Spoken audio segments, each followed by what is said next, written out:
The Dead Pair podcast is energized by KL Ammo, Gamebore US. Paul? Welcome to the Dead Pair podcast, coming in hot with everything you want to hear about sporting clays. Guy Fieri. How are you, gentlemen? Thanks for having me. Anthony Matarese Jr., how you doing tonight? I'm doing pretty well. Welcome back, David Radulovich. That's a net positive. Brad Kidd. Corey Cruz. Thank you for joining us this evening. Now I feel awkward. With your hosts, Jason Rambo One more Red Bull for you. and Sean Alley. Woo, yeah! Christmas. Let's do it. Often imitated but never duplicated. It's the Dead Pair podcast. And now, it's showtime. What's up, Mr. Alley? Well, I was just watching you play on your phone over there Well, while I was ready to get started trying to be all businesslike. you know why? Why? Because I can. Well, of course you can. Man, we have got a lot to announce on this intro here. Yeah, and let's start first things first. This is our last podcast of the 2022 season. Oh, my goodness. Episode 105, am I right? Yeah. 105 episodes since me and you had this bright idea to start I have this put thing. up with you for 105 weeks. No. It's I have put up with you for 105 episodes. Oh, God love you. I still have a blast doing this every time we get to come in here, man. Oh, heck yeah. What is there better to talk about than breaking birds? We do have some bad news we need to get to right off the rip here. Okay, go for it. Unfortunately, Gamebore US, KL Ammo, Doug and Dwight, love those guys.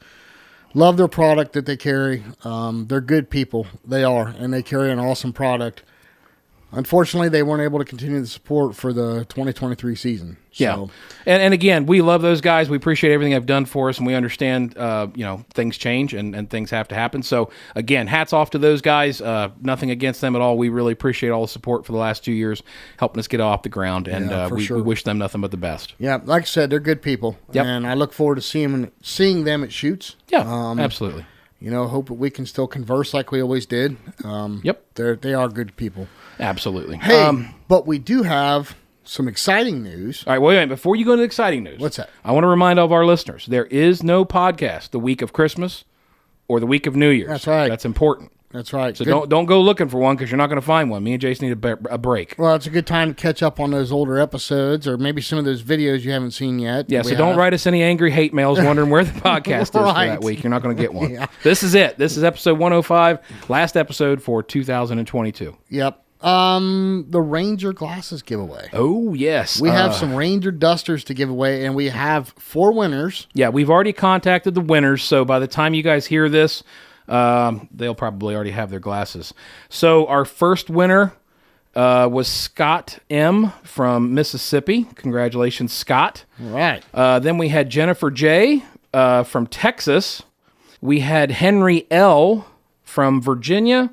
And Toby T. from Louisiana. So congratulations. All the Southern people won this event. So you Northern guys got to get up, get your game up. The Southerners definitely took all the swag home on this one. Yeah. But we got another big announcement, Jason. I'll let you take the floor on that one. This is awesome. So we have talked about those Odo headphones. Of course, Sean, you haven't got to play with yours. I don't get to play with mine at all. My wife stole them Yeah, they from got me. her name written on it and everything. I don't get to touch them. So But Odo and Odo Pro were kind enough to go together, and they are offering a set of their Odo headphones, Bluetooth, with the TV bundle. yeah, that's the big bundle. It's like $499 value. $499 retail value, and these things are awesome. This is not, obviously you don't wear them for shooting, but they were kind enough to extend these for a giveaway. We're going to give this set away. What we're going to do, time you're hearing this, you'll have to go back and look. We'll have a post on Facebook and Instagram on the 9th of December is when the post will be. And all you got to do, this is really simple. You got to make sure you're following the Dead Pair, Instagram and or Facebook, and Odo Pro. Okay? And then all you got to do is comment on the post and tag 3 of your friends. Yeah, 3 of your shooting buddies. 3 of your shooting buddies is what, and Jennifer Stewart from Odo Pro is going to pick the winner.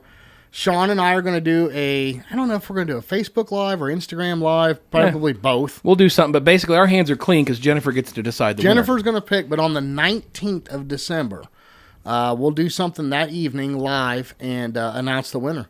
Yep. And we'll cover the shipping. We're going to send these things out. don't know if you'll get them in time for Christmas.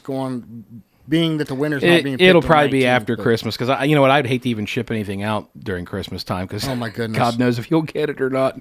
Yeah, but I'm telling you, you guys are going to love these Odo Pros. These yes. things are very comfortable. You can download the app, do the ear test. They adjust the equalizer. I'm not saying this right. I'm going to get a phone call. Look, but they're just freaking sweet. they are awesome. They are sweet. I listen to mine every single night. So, but no, thank you very much to both Odo Pro and Adera for giving those away. We appreciate that. Yep. Next up, we've got some tourney talk, right? We do have attorney talk. It's Tourney Talk. Brought to you by Score Chaser. Our big announcement right now is that the Ohio State shoot is up, and I've got some details for that. Last year, the Ohio State shoot had over 500 shooters. No, Wasn't it? 400. 400? Oh, I thought Over it was 400. Okay, over 400 shooters. My bad. But we do have the purse. Jake Spangler, Cardinal Center, is going to be hosting the 2023 Ohio State shoot.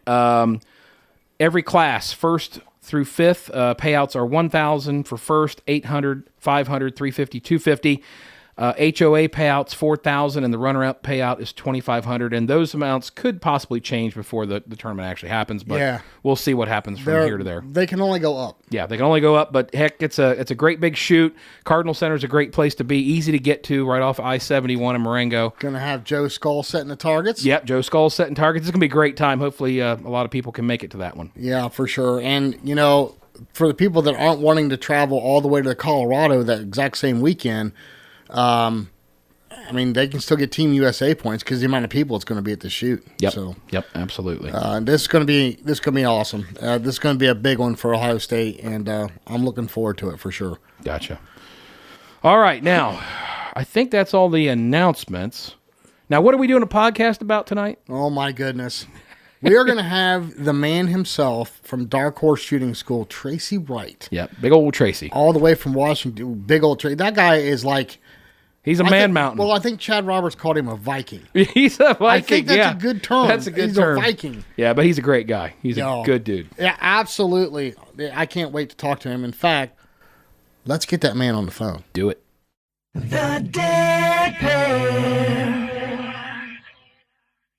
All right, the man from Dark Horse Shooting, Tracy Wright. What's up, Trace? Hey, how you guys doing? Doing great, Tracy. Glad to have you back on the show again, man. It's good to be back. Coming to us, what part of Washington? I'm in Spokane, Washington. I'm right on the Idaho border. Okay. Oh, man. Is it snowing up there yet? It's cold. Yeah, I'm looking at about 8 inches of snow right now. Oh, well, keep it over there, would you please? I'll do my best, but you can have it, honestly. Well, Tracy, you and I had some phone conversations back and forth, and we kind of came up with a couple of topics we wanted to talk about tonight, and I'm really excited about these.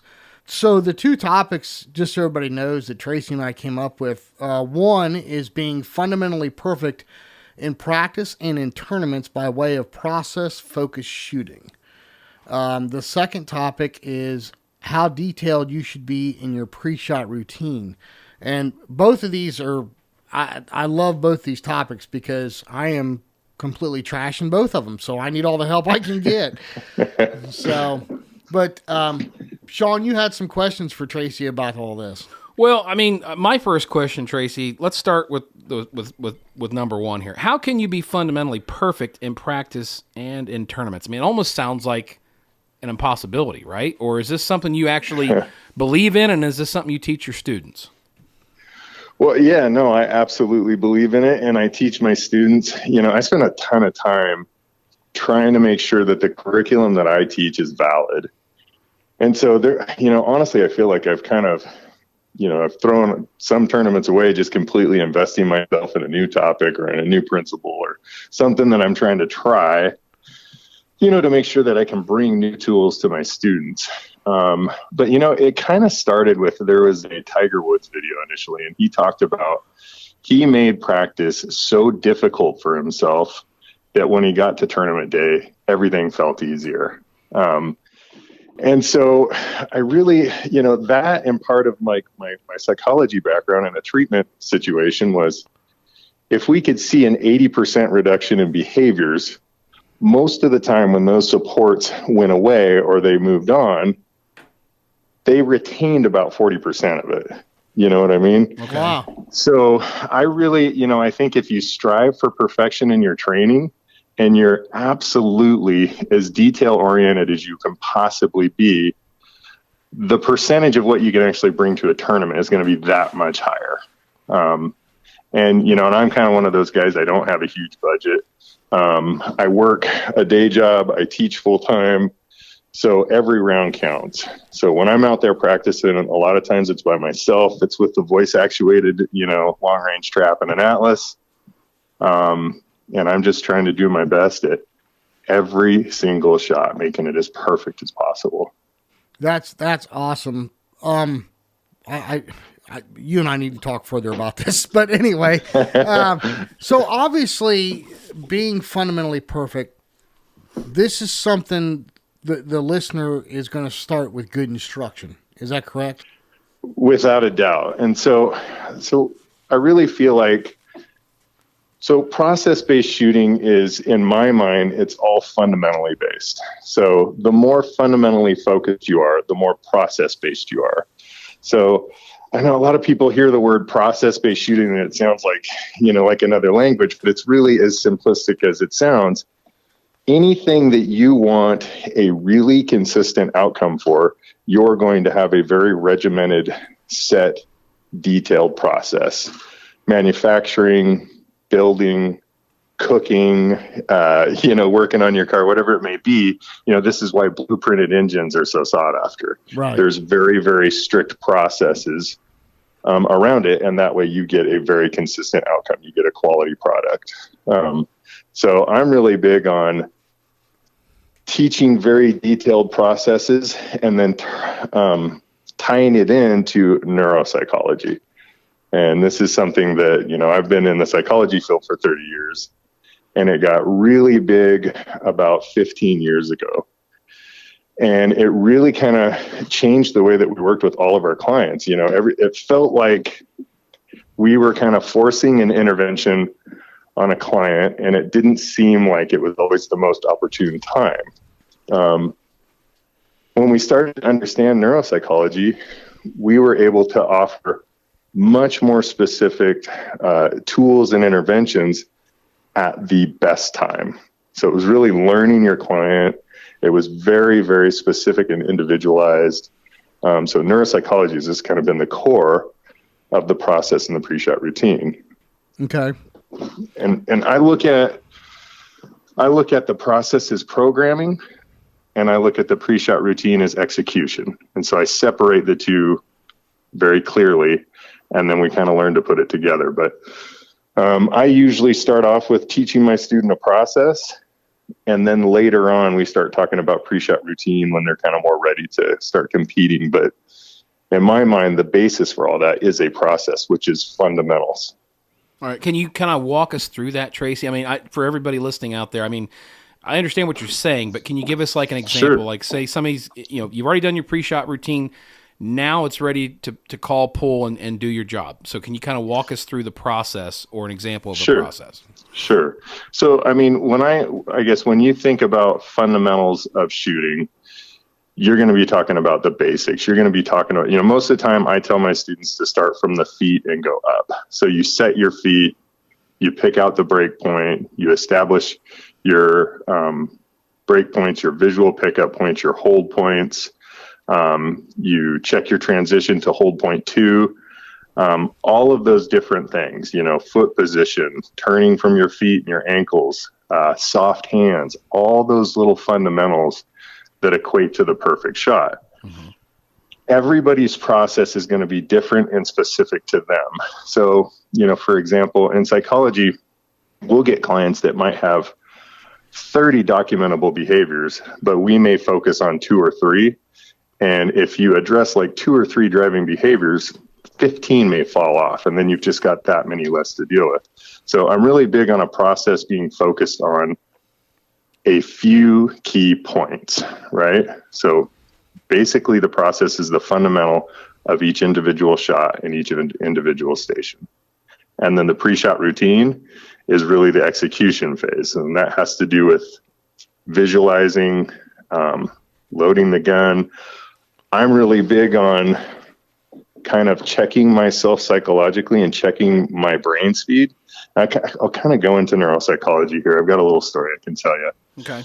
But in my pre-shot routine, I've got very, very specifically planned pauses to kind of check in with myself psychologically to find out how fast I'm going.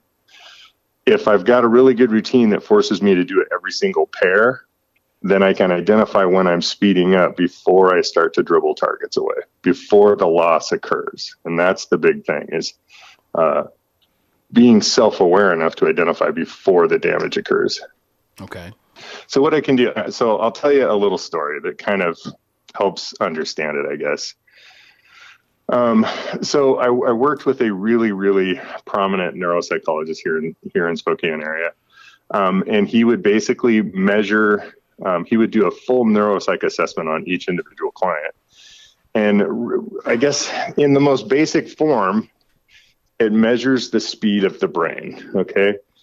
Somebody who's anxious, who has maybe PTSD, schizophrenia, things like that, an unhealthy brain, it's traditionally going to be going much, much faster than a healthy brain, or it's going to be going too slow, something like that. It's not in an optimum speed for learning or for, executing any kind of fine motor skill, a plan, things like that. So through understanding where that person functioned at or their speed, we did things like controlling their environment. We either sped it up a little bit or we would slow it down through music, things like that. Teaching different tools like deep breathing, active listening, stuff like this. Okay. So, for example, I had a client who's very, very aggressive. They were, in the facility, they're banging their head, they're yelling at staff, screaming at the top of their lungs. They're very, very aggressive. And instead of going in saying, hey, let's use our skills, let's, here's a tool that you can use this, you can use that.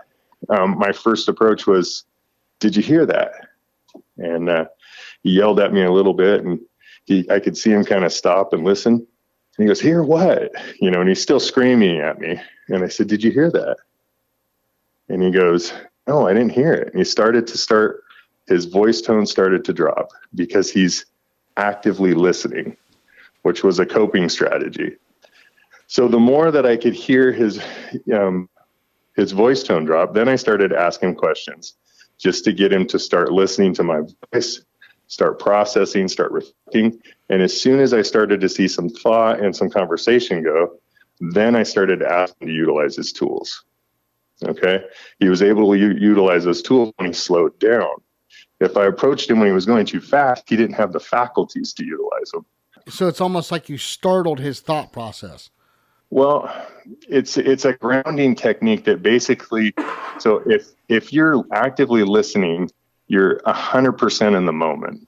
Okay, so the trauma that he's encountered in his past, the fears that he has about the future, they're all gone because he's completely in the moment. So all of a sudden, everything that was driving that sped up thought process was drifting away.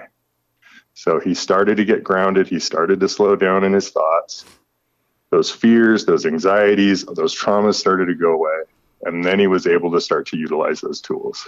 Wow, that's awesome. So that's how you developed into training your students for building a pre-shot. Yes. That is awesome. Well, before we get off fundamentally, okay. Perfect, because I'm excited about getting into the pre-shot. It's kind of a rabbit hole, and they're really tied in, so it's really hard to not go too far down one or the other. Well, trust me, I'm anxious to jump in. So can you explain how the process helps to overcome a miss? In other words, how does the process focus help you reset and compensate so that you're not dwelling on that missed bird by being fundamentally perfect? Yeah, so, it's kind of a tough one. So I went really, really deep into this, and I even went as far as I went to a psychologist, I've been to all those people, but a hypnotherapist. Okay. And it was to strengthen that, basically. But the more process-based you are, the more analytical you are about your misses, and the less emotional you are about your misses. So really, a goal of a process is not just to keep you running in an optimum brain speed, but it's to keep you analytical and in the moment. Okay. So you're not thinking about, oh, I missed, oh my gosh, I'm slipping my leads going. If I run this station, I can go to the finish line, and I'm on a 98. You're not thinking about that. You're thinking about, okay, perfect setup. Okay. I missed that particular target. I felt a little bit too much front hand tension. I jumped out of my hold point. Maybe I'm too far back. You know what I mean? So you go into this analytical phase as opposed to an emotional response to the miss. Okay. So this is where Don Grant comes in. Well, and absolutely. So I've used, hypnosis to strengthen my processes and my pre-shot routines, and to also keep my goals more based on fundamentals than outcomes, and hypnosis has done wonders at strengthening those principles. Okay. So Tracy, let me ask you this. So in shooting terms, and again, forgive me if I'm not phrasing this correctly. So if you're a shooter in the box and you got 3 pair, you got 6 birds to bust, you miss one of the birds. Mm-hmm. And let's say why you missed. You either above it, your lead was too far in front of it or too far behind it, whatever the reason. Yep. But in order to evaluate, so you missed, why you missed, as far as like you shot over it, you shot in front of it, whatever. But to back it up even further, you're saying you're actually thinking about your movement, your hand placement. What was it that caused you to do that to where you did miss in that way? Is that correct? Absolutely. Okay. And it's one of the things I think it frustrates my students from time to time. Was I in front? Was I behind? Was I here? Was I there? And I try not to go there with my students, unless they're pretty new shooters and they just, they don't have enough, to base, each individual shot on. But if it's my advanced shooter, the last thing I want to do is indulge. I'm in front, I'm behind. I want to talk about, how did the shot feel? Right. Let's back up and let's evaluate your process and your fundamentals. And let's talk about what equates to the perfect shot here. And I'm real big on, your setup's got to be perfect, and you've got to have, you got to put labels on your process and on your setup. So if my hold point is a specific place, I'm marking it on the distance, or for example, if it's the desert and I don't, it's clear blue sky, I'll go from the 6 feet over the cactus on my right to the rock out in front. And if I do a grid up to that, that's the perfect hold point. If I'm in a heavily wooded place like M&M or something like that, I can pick out the leaf that my gun should be parked at every time I call pull. Okay. So I want to be very, very specific. It has to be so specific that it's consuming enough to where your mind doesn't have time to leave and go to those outcomes. Okay. So this is really geared more towards, I don't want to say advanced shooters, but at least shooters with enough experience to know how they missed, like whether, again, you were in front of it or over it or under it or whatever. You have to be able to be aware of what happened and what you did, but then you have to be able to back it up to, was it my stance? Was it my hold point? Yes. So it's not something that's got to be a very, very tough thing to teach a new shooter, because they're struggling with enough just trying to figure out leads and all the other basics that, we all go through when we first get into this game. Absolutely. Yeah. I mean, I'd have to say most of the time when I'm really working a very strict process and a very strict pre-shot routine is when I'm dealing with a pretty diehard competitive shooter. They're probably A to master. Mm-hmm. Before that, I'm working really, really hard on fundamentals, because that is the basis for the process. Okay. And if, worst case scenario, they've got super, super strong fundamentals and they take it as far as they want to. Best case scenario, they've got super strong fundamentals to create a process and tie it into a pre-shot. Gotcha. So, okay, I got you. So basically an A class through a master class is kind of where you're dialing this in. At least this part. Well, but the overall topic applies to beginner all the way up. I get that. I'm just saying for our listeners out there, again, we have so many people in so many different classes, and somebody that just joined the NSCA this year, this might be a little over the top for that guy.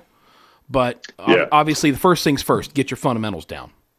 Yeah, and I think it's really common for me to, I've got competitive shooters that'll come to me, and let's say it's in the earlier classes, I might ask them, do you have a pre-shot routine, or do you have a process, or do you understand the difference? Oh, yeah, I got it. Okay. And then I'll throw down a piece of paper and I'll say, great, let's write it down. And there's no clue how to put that on paper. You know what I mean? Right. So it really doesn't, I'm a big believer is if you can't write it down, it doesn't exist. It didn't happen. So it's got to be so clear. And so, when I say clear, I don't mean complicated. You know what I mean? If there's too many steps, it's going to speed up your brain, and then it's going to start to kill your ability to execute good shots. It's got to be simple. It's got to be consuming, but not overly complicated. And it takes somebody with experience to identify maybe a shooter's brain speed and how that process and how their pre-shot routine needs to help them along. Most of the time, 9 out of 10 people are going too fast. And, you're talking about tournament anxiety, things like that, pressure. And so most people are going way too fast, and you've got to develop tools to slow them down. Gotcha. I'm a big believer in active listening, and I force myself to do a pause. I do a 1 second pause before I call for the bird every single time. I've got a 1 second pause when I put the shells in right before I close the gun, and I've got a 1 second pause right before I call for the bird, and that's to force myself to active listen. And that active listen forces me to check in with my brain speed. So if it's hard for me to hear the calm in the storm or to hear the meadowlark, through all the shooting, that means I'm probably going too fast, Gotcha. So then I need to take that deep breath. I need to hear that, take the time to hear it, slow my brain down, check my speed, and then keep going. So one more question on the fundamentals before we moved on to pre-shot, because I am on the edge of my seat about this pre-shot subject. Being fundamentally perfect in practice, I see, and listen, Sean and I are guilty of it. I don't care what he tells you. I'm telling you right now, I've seen him do it. I've seen too many people out on the range, and they are just burning powder, buddy. I mean, they're just they're working on this target that they can't hit, and they're throwing as much lead out in the air as they possibly can. Yeah. So back up here, being fundamentally perfect in practice, they're not being fundamentally perfect by just trying to hit the target. They're not running through their fundamentals. So when you're practicing, Tracy, I guess this is my question. When you're practicing, you are doing your fundamentals as perfectly as you can every shot, just as if you're in a tournament.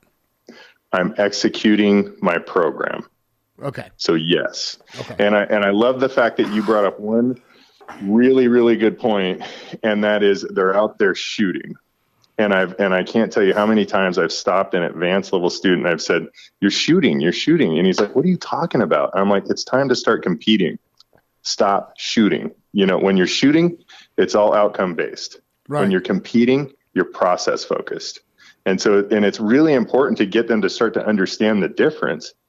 And you make it so consuming, it's so exhausting that eventually they give up on the outcomes, and they leave the outcome long enough to start really working on the process, and then the hits start coming. Then the outcomes start coming.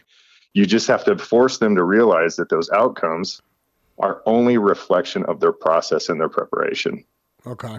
Well, that's well said. I mean, yeah, I mean, without putting some kind of mysticism on it or whatever. I mean, that's well said, and I think that we're all guilty of that at some degree. Oh, absolutely. You know what I mean? Seriously. Yeah.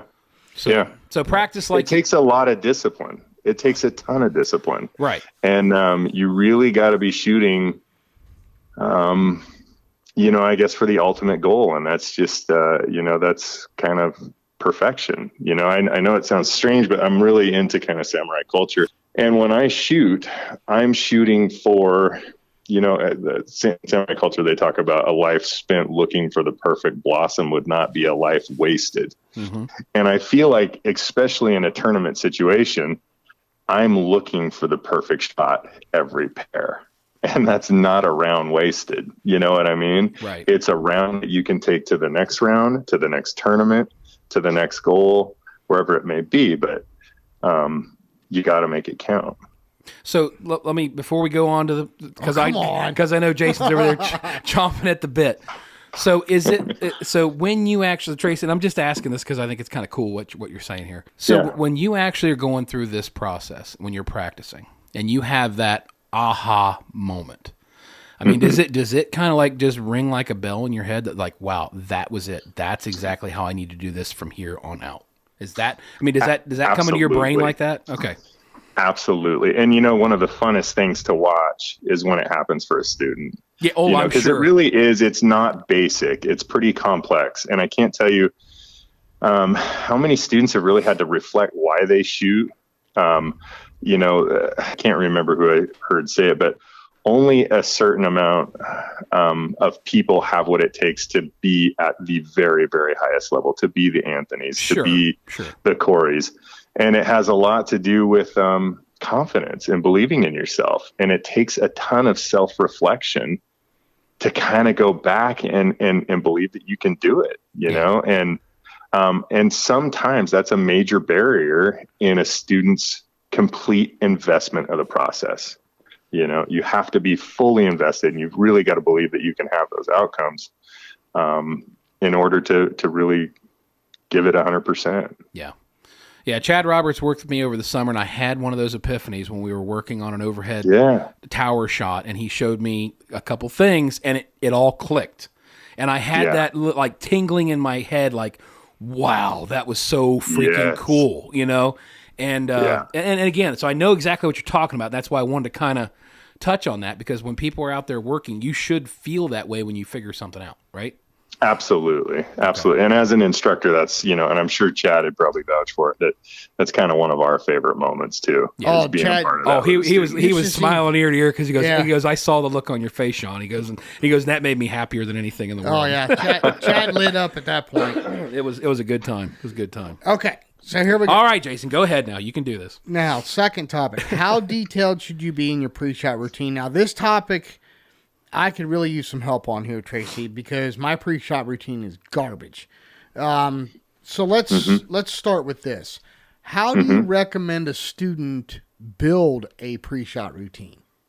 You know, so what I usually do is I start off with a baseline pre-shot routine. And it's a little bit similar to kind of, mine is maybe a little bit slimmed down. You know, usually like in between shots, I'm like 8 seconds or less. So I shoot pretty fast, honestly.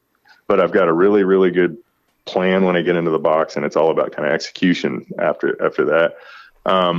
But I start them off with like a baseline plan that supports their process and where they're at that specific moment, right?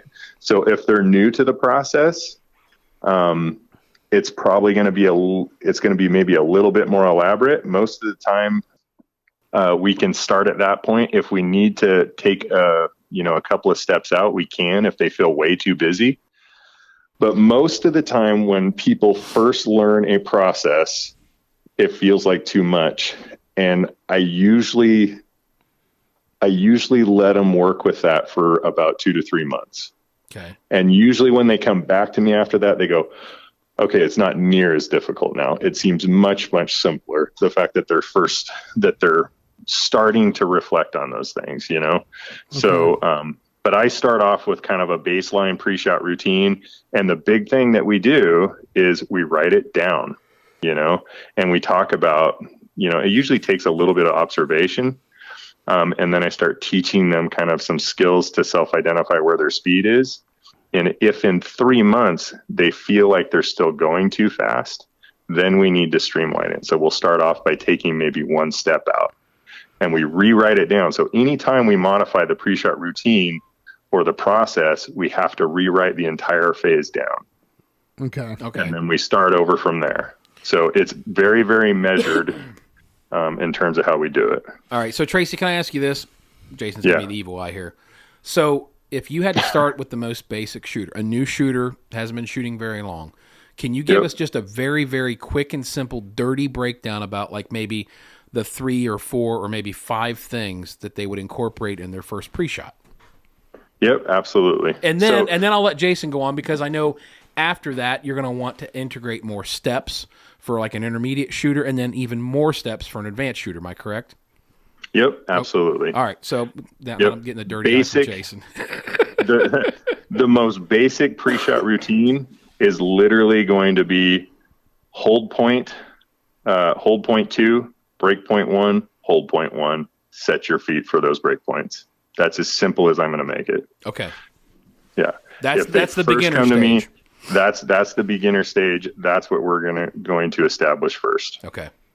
Okay, Tracy. So this leads into my question.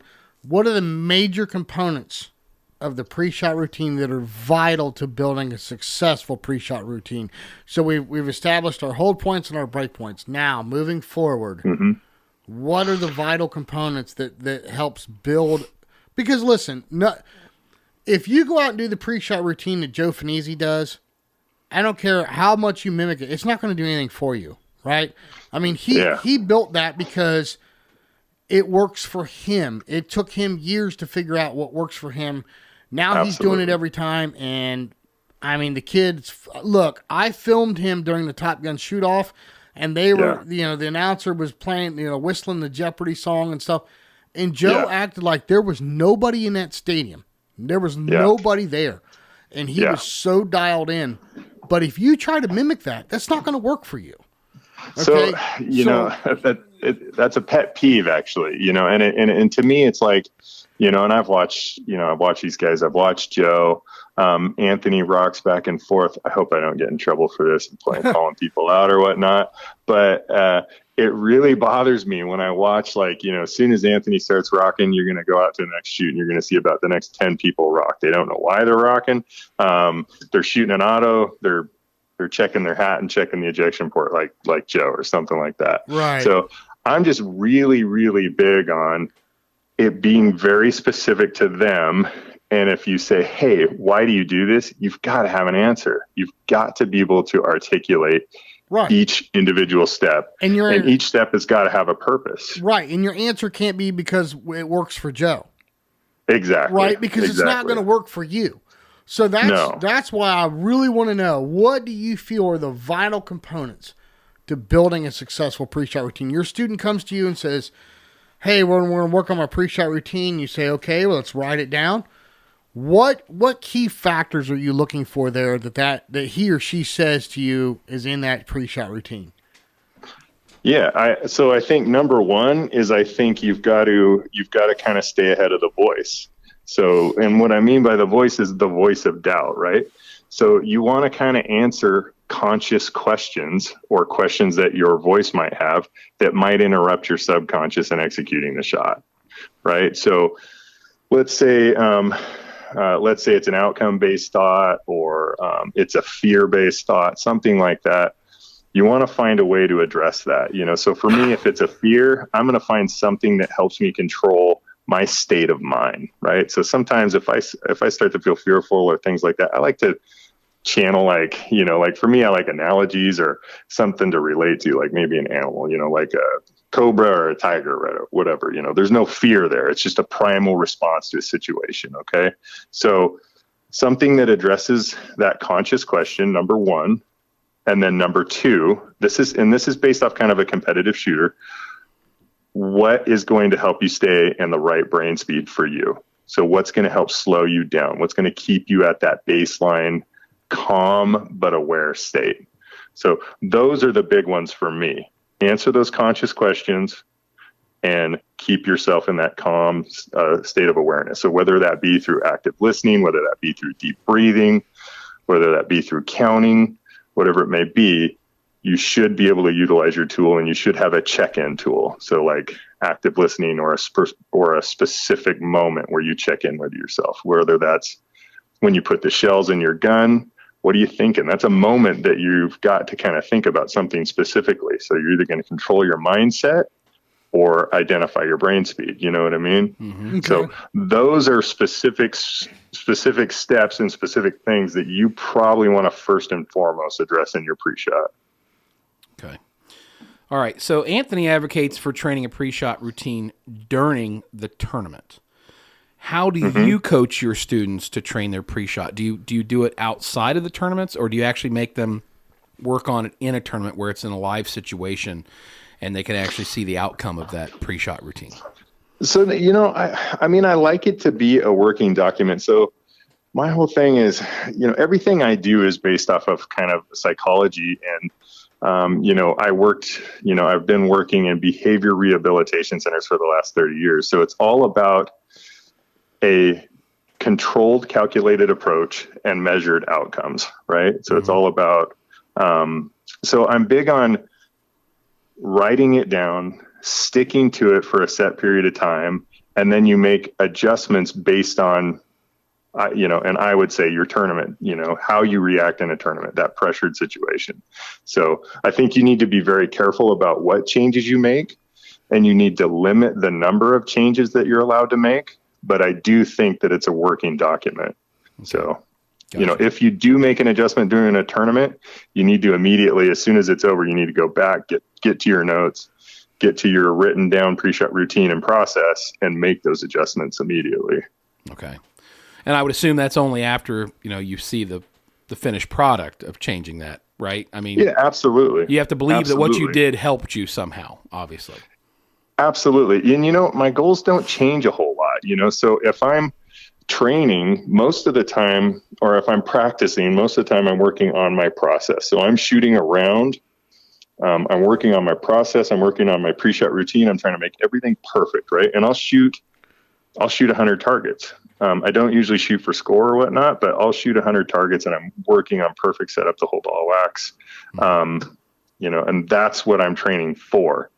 And if I shoot a tournament, I really don't want my goals to change. You know what I mean? So if they change when I'm shooting a tournament, all of a sudden I'm shooting for an outcome.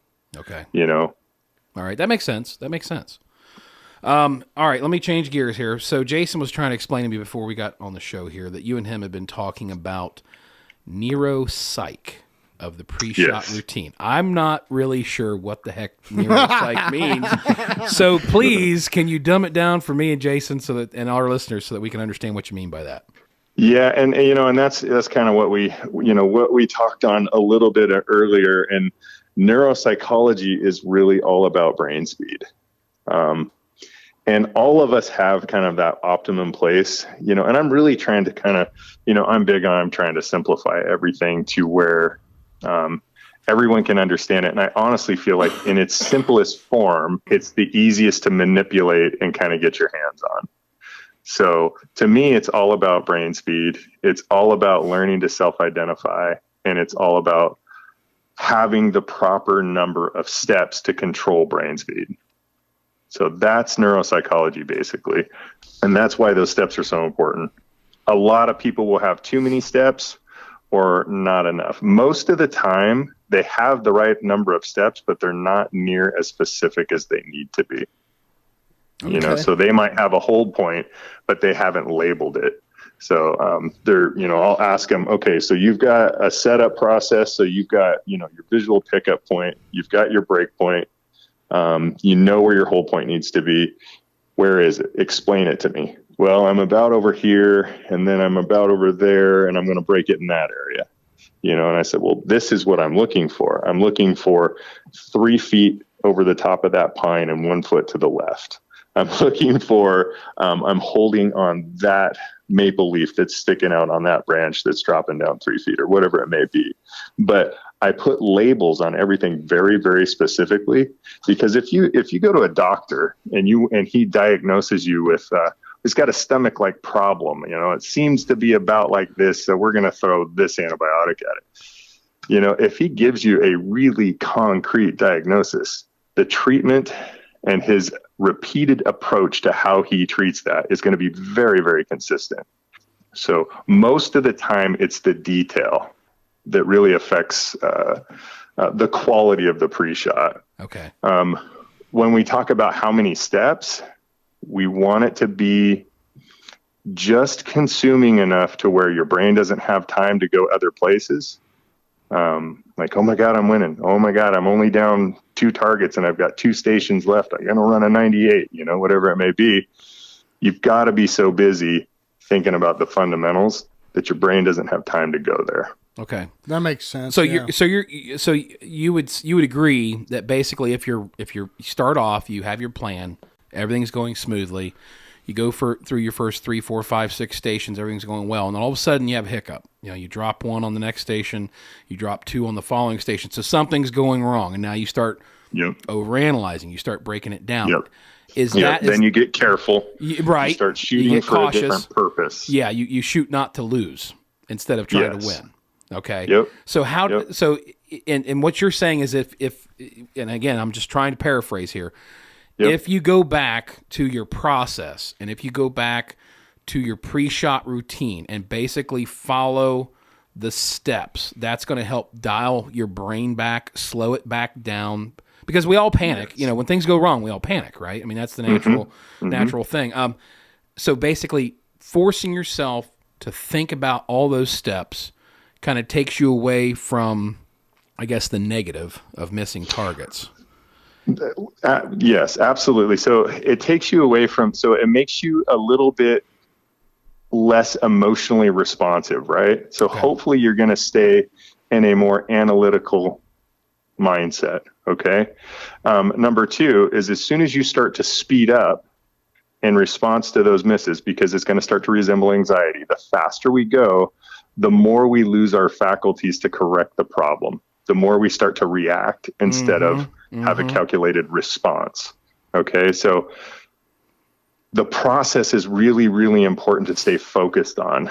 So if you notice, the other thing that I like about what you said was, let's say you drop 2 at this station, then you start to drop 3 at the next station, you're starting to unravel. Well, part of the process is design is to help you jump ahead of that. You know what I mean? So if I go back and I get to my 1 second pause before I call, and all of a sudden I can't hear the comm, even though it's a pretty calm day, or maybe it's not a huge shoot and there's not a ton of shooting, if it's hard to hear, my brain's going too fast. If all of a sudden the squad behind you, they get really loud, and now all of a sudden cart traffic is like, oh my God, it's driving me nuts. That's your brain going too fast. You're becoming more reactive to your environment instead of being able to kind of push through it. You know what I mean? When those volumes go up, and that side by side's not any louder than it was an hour ago. Right. But all of a sudden it sounds like a train rolling through there. Yeah. That's your brain going too fast.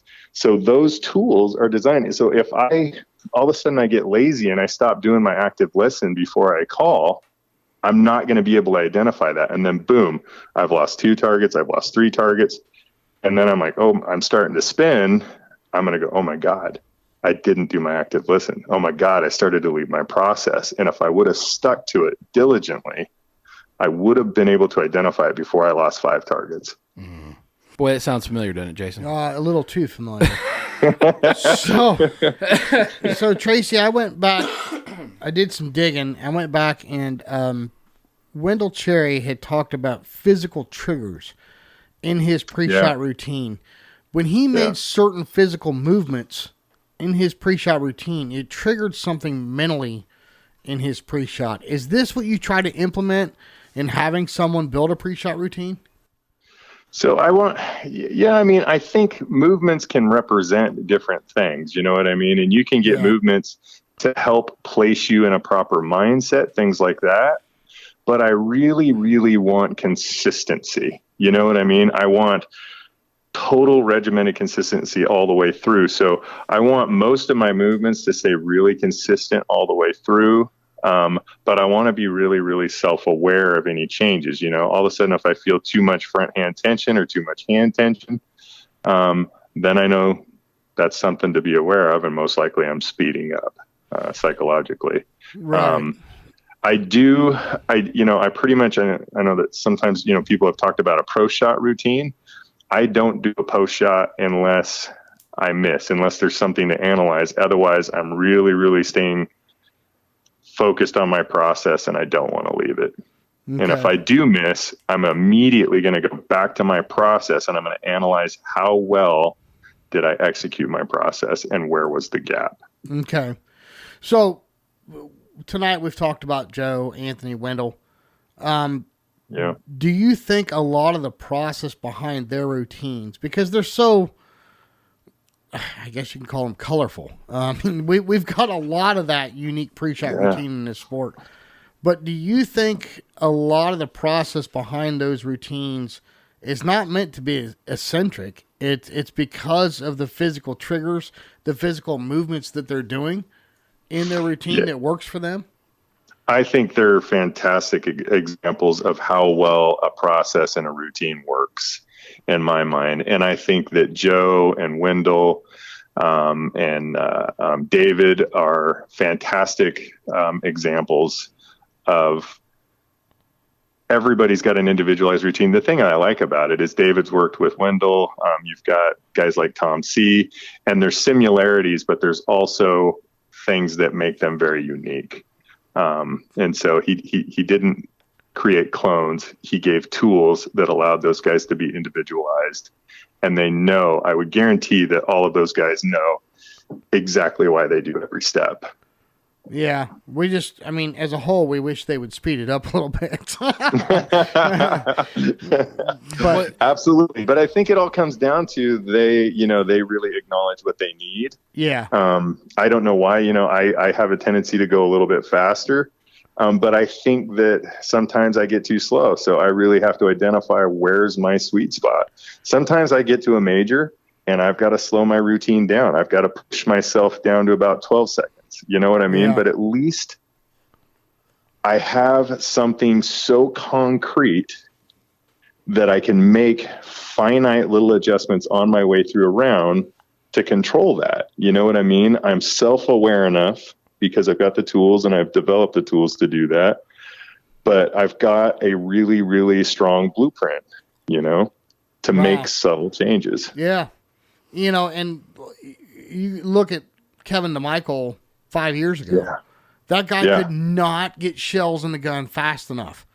And then, but now he's slowed down, and it was the same way, not only in his pre-shot, but in his actual execution. It used to be he tried to take that thing as early in the flight as he could. Now he's kind of hanging on to a bird a little bit longer. So, credit to Ben Huswade. He said that your pre-shot will continuously evolve.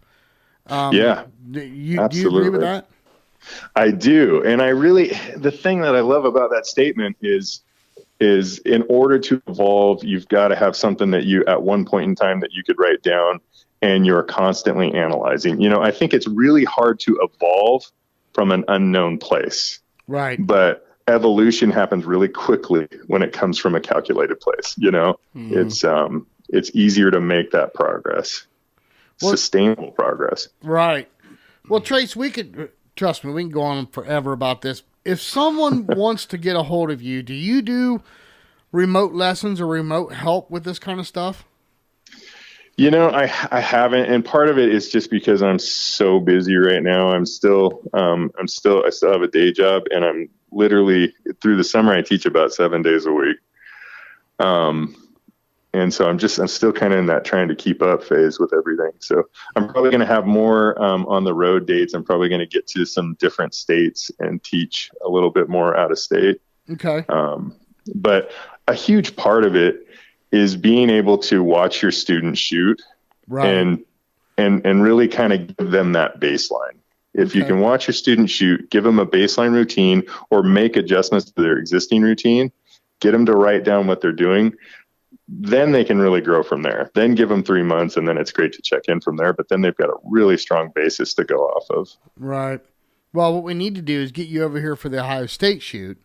I'm all over it. There's an idea. And get you in on a clinic with Chad Roberts. Heck yeah. That would be cool. I'd love to teach with Chad. Me and Chad have been talking about it for years, and I don't think we've, he's got a busy schedule. I got a busy schedule. It's super hard to kind of correlate, but I'd love to teach with Chad. But if you're both in town for the Ohio State shoot, I see what he's doing here, see Tracy. what I'm doing here. Yeah.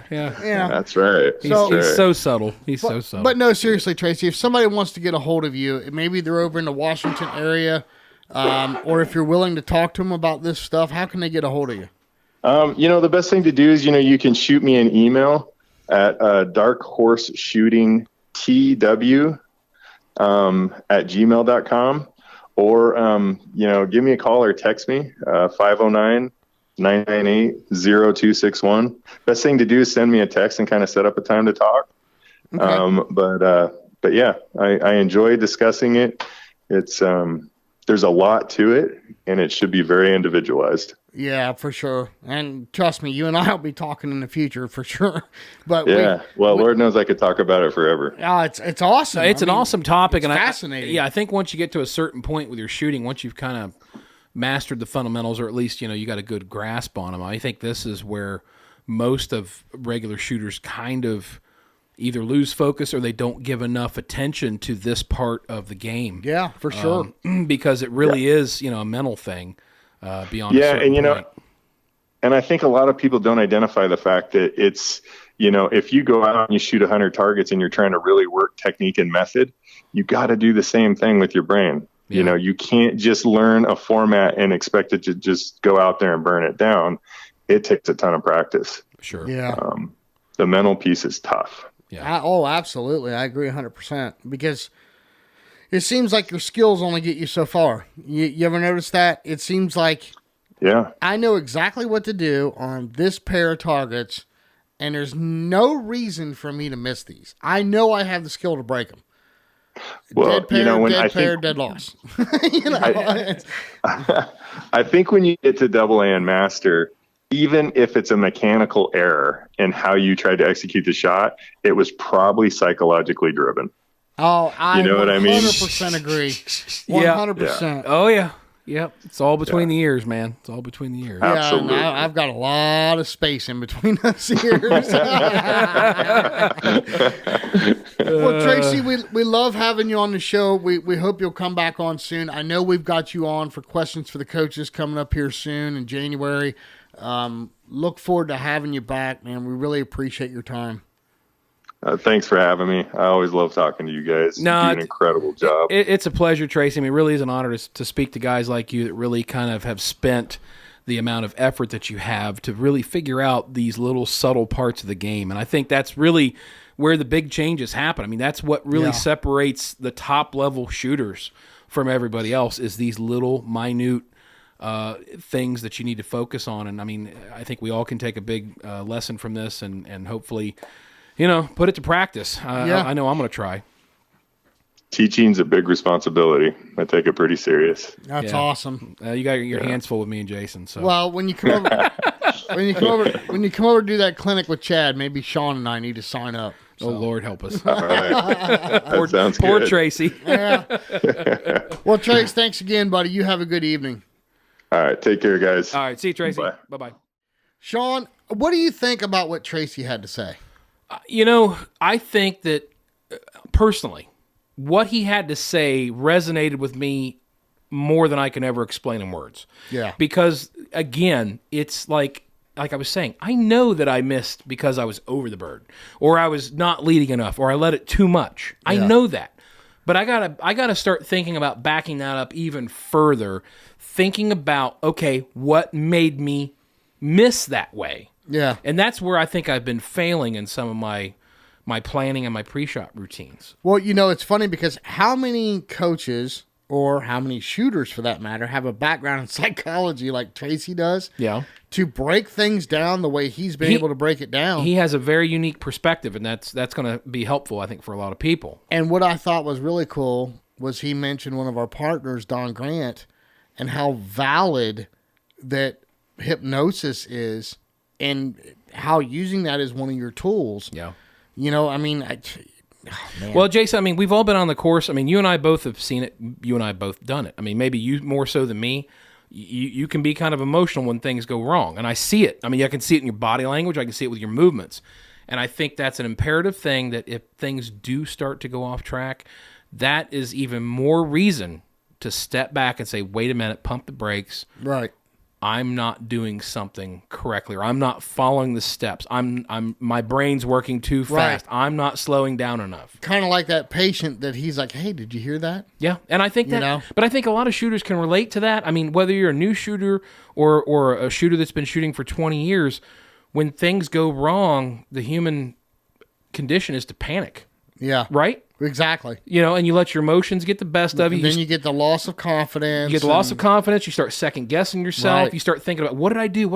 And really, it's not anything more than you're just not following your process, and you're not following your plan, and you're not following your pre-shot routine. If you follow those things, and if you really are honest with yourself, and you go back and look at the reason that things happened. I mean, I don't know how many shoots I've been in where I've started off well and I've gone through 6, 7, 8 stations and things are working well, and then you hit a little hiccup. Right. And right there is the point where it's like, okay, I either need to reel it back in and get back in the groove, or it can just completely derail, and then the rest of the tournament I'm garbage. I'm serious. Exactly. I'm laughing because I'm laughing with you. And I'm me. sure there's a lot of our listeners that can relate to that. Absolutely. And there you go again, folks. We're giving you the tools. If you have this problem, you have this issue, get a hold of Tracy. Absolutely. Get a hold of Don Grant. Yeah. I mean, they have the tools to help you with this stuff, and I hope people will take this to heart and use this information for what we're trying to put it out there. Maybe for. Down the road we need to probably get Dawn and Tracy on together and let them collaborate. Oh my goodness, that'd be like a 4-part series. Wouldn't it be? That'd be awesome. That would be cool. That would be awesome. Hey, speaking of helping people, y'all know I have 5-stand packages and towers and all that. I am now a Rainier Claybot dealer. Yeah. I'm now selling Rainier Claybots. Those are cool little doodads. Yeah, people end up playing with those more than their gun, But, hey, if you have some land, you have somewhere to train, and you've only got money for 1 or 2 traps, this might be the way to go. Yeah, that's an excellent thing to where you can actually get one machine and one trap and go out there and stand in one place and move that thing around and you change can set up presentations. Any presentation right, you want right then and there. Exactly. So, but get a hold of me. Love to help. But, we talk about taking someone new shooting. We talk about taking them to a tournament. But if they're having these struggles, we got Tracy Wright that was just on here. We got his information. Of course, Don Grant is always available. She's got a ton of stuff to help people. Absolutely. And I think that being that this is the last podcast of 2022, and again, as a reminder, we're not going to have a release the week of Christmas or the week of New Year's. Right. So you guys are going to have to chill. Would be a good time to go back, and if you haven't listened to everything, or there's a couple that you've been wanting to listen to, now's the time to go do that. Take a little break, enjoy the holidays, spend time with family, and get a little downtime. Jason and I have a lot of stuff in the works for 2023. So a lot of work. Yeah, but it's a project of passion, and we enjoy doing this week after week with you guys, and can't thank you all enough for the support, and really look forward to trying to help everybody out. So hopefully we hope Santa Claus fills your stockings with ammo. And we hope there's a new gun under the tree. Yeah, maybe new bear pelt vest, maybe a set of Odo Pro ears. There's just all kinds of goodies that can get a hold of me. I'll get you an Atlas trap shipped out there. There you go. There you go. So, but now seriously though, man, such a big thank you to all of our sponsors this year. I know we're losing you, but thanks, Gamebore, US, KO Ammo, Bear Pelt. Don't know where we'd be without you guys, seriously. Yep. Atlas Traps, Odo Pro. Hey, we've got the Aldera headphones contest coming up. That's right.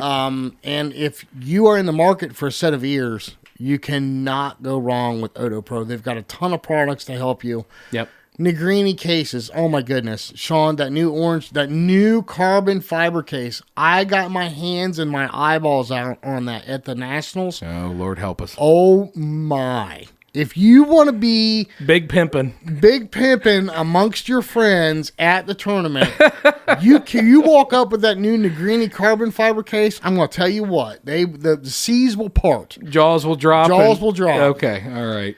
Rhino chokes. Got some big product coming from Rhino after the first of the year. They've got a new product drop that's going to be game changer, and I'm excited. I've seen it. I've touched it. I cannot wait to shoot with it, to try it, but it's going to be awesome. Yep. Ranger Performance Eyewear. Oh my gosh, Sean Alley. The Ranger Reacts. That was huge this year. Yeah. Best lenses I've ever shot with, seriously. Yeah. White Fire targets. Yeah. we love blowing up their products. Yep, that's the company that loves to sell you stuff that you're going to break. Yeah. Dawn Grant. Wow. Where would we be without Dawn? Well, I mean, she's been good to us. She's helped keep me off the suicide watch list. So God bless you, Dawn Grant. We love us some Dawn Grant. Yes, indeed. Folded Wing Apparel, thank you guys very much. We appreciate all your products and your support this year. Woolly Shooting, oh my goodness. Sean Alley. Yeah, if you need a gun, go contact Woolly Shooting, because those guys really know how to get it done, and they will help you, and they will get you into a gun that makes sense to you and makes you fit, makes you shoot well. Get a hold of John and those guys, Nick. They're great to deal with. Period. Oh my gosh, I spent a little bit of time with them at the Nationals too. Mm-hmm. I feel like I just want to sit down and have a drink with those guys and hang out. I mean, they're so cool. John and Nick friendly. are great people, man. They really Absolutely, they are. But you know what? Hey, listen, 2023 season's coming. We cannot wait to get started. There is a ton of stuff that Sean and I are working on, like he said, and we're excited to bring all this stuff to you. We've got a new sponsor coming, possibly two. We'll talk about that after the first of the year. We've still got questions for the coaches. We're going to do it with Dawn Grant, John Woolley, Tracy Wright, Corey Cruz, Brad Kidd, Kevin DeMichael, Chad Roberts, and David Radulovich. So keep those questions coming in. Listen, just because we're taking a couple-week break for Christmas and New Year's to spend a little time with our family doesn't mean we're not working behind the scenes, because we are. Absolutely. So don't hesitate to send us those questions in. We'll get them written down. We'll get them saved for when we have those coaches on. Sean, am I forgetting anything? I mean, this has just been an awesome year, man. Yeah, it's been an awesome year, and there's been a lot to cover in this episode. And you know, from us to you guys out there, thank you for being listeners. Thank you for supporting the Dead Pair. We always enjoy talking to you guys at the shoots. We love hearing about you on our Facebook page, Instagram, emails, all that stuff. I mean, we're here to try to bring the fun that is this sport to everybody out there, and make it reachable for everybody, and make it more enjoyable. And if you have problems with anything, pre-shot routine, whatever it may be, any of the topics that we discussed, that's why we're here, is to try and help. And we're going to keep bringing you good information week after week, as much as we can, as best we can. So, Sean Alley, until 2023. We wish you all a Merry Christmas, Happy Holidays, Happy New Year. Happy New Year, and we can't wait to see you all back here in the Dead Pair in 2023. We'll see you next time on the Dead Pair Podcast. The Dead Pair. The Dead Pair Podcast is energized by KL Ammo Game Bore US. The Dead Pair theme song was written, arranged, and produced by Toby Tomplay. Special thanks to the following sponsors: Bear Pelt, Negrini, Rhino, Odo Pro, Dawn Grant, Atlas Trap Company, RE Ranger, Woolly Shooting, Folded Wing Apparel Company, and White Flyer Targets.